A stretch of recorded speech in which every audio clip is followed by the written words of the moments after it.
Item: SCP-1013. Object Class: Keter.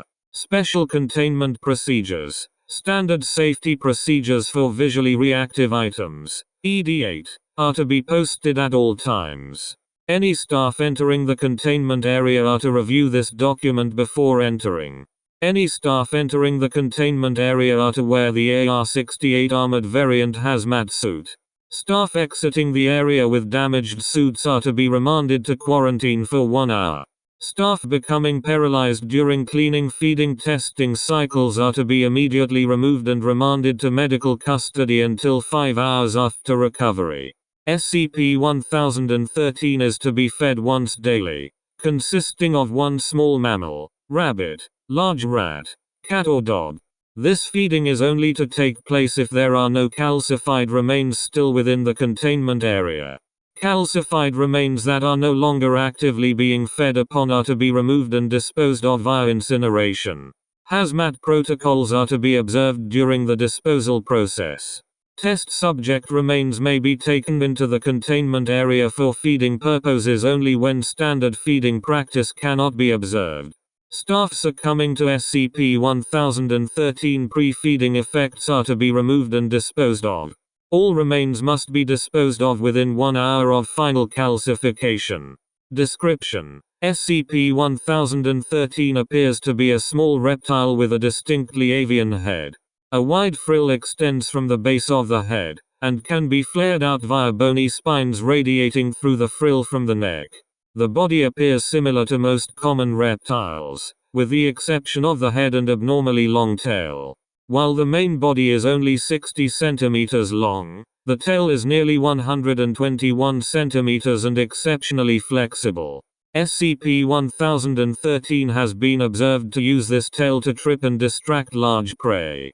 The head of SCP-1013 is distinctive, appearing to be that of a male chicken on first viewing. However, SCP-1013 does not possess any standard avian markers, besides the superficial resemblance. The beak is serrated, and appears to possess very basic, needle-like teeth. These are used only in feeding, and are not used in any way to hunt prey. The head also lacks any feathers, and has an enlarged wattle. SCP-1013 hunts by projecting a form of unknown radiation, wave or mimetic force into prey items making eye contact with SCP-1013. Subjects report a sudden stabbing pain in most major muscle groups, with full paralysis setting in within 3 seconds. This paralysis continues for 8 minutes, with full recovery after 10.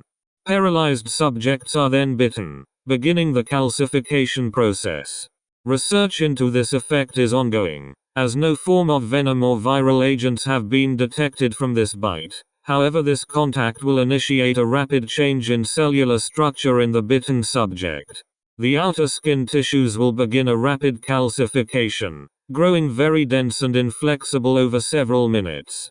This will extend from the point of contact outward across the body, and can calcify a human being in 15 minutes. Subjects recovering from paralysis mid-calcification report the feeling as extremely painful, with a burning numbness in fully calcified areas. This calcification extends approximately 3 centimeters into the body, leaving most internal tissues undisturbed. Calcification does not appear to affect the eyes, mouth, nose or other major mucous membranes. There is no currently known way to reverse this process.